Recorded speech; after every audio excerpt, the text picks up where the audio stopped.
Welcome back. You're still tuned into Business Lunch. Now, an important story. The 13th WTO Ministerial Conference concludes today in Abu Dhabi. On the last day of the conference, the Indian government expects the outcome document to really cut costs of cross-border remittances. So, Abhimanyu is joining us to fill us in with all of the details and the impact that this could have. Abhimanyu.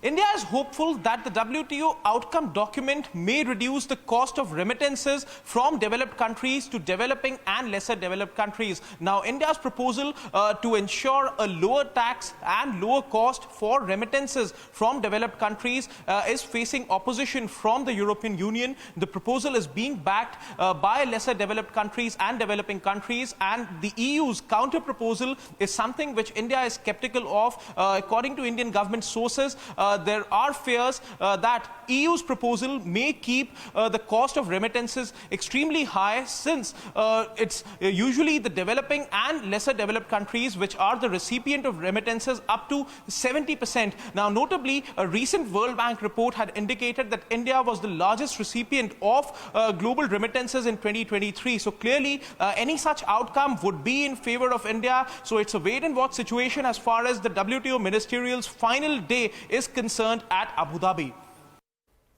All right, thanks a lot for that. But Abhimanyu, stay on, because we also understand that there will be discussions on the extension of the e-commerce moratorium. So tell us more about that too.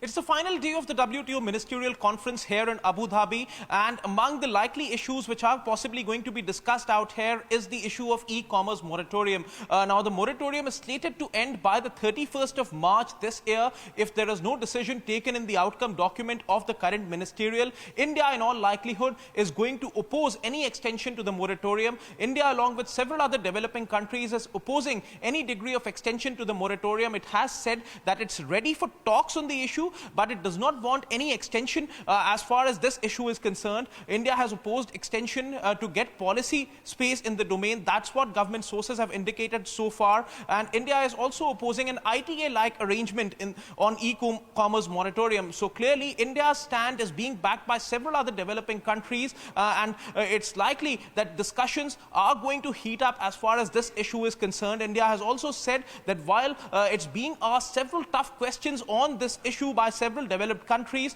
India gave a counter question that no questions are being asked, on the other hand, to countries who have been blocking appointments to the global appellate body at the WTO. So it's likely that tough discussions and negotiations are going to take place on the issue of e-commerce moratorium. All right, Abhimanyu, thanks a lot for filling us in with the details on both of these important pieces. But with that, let's move on.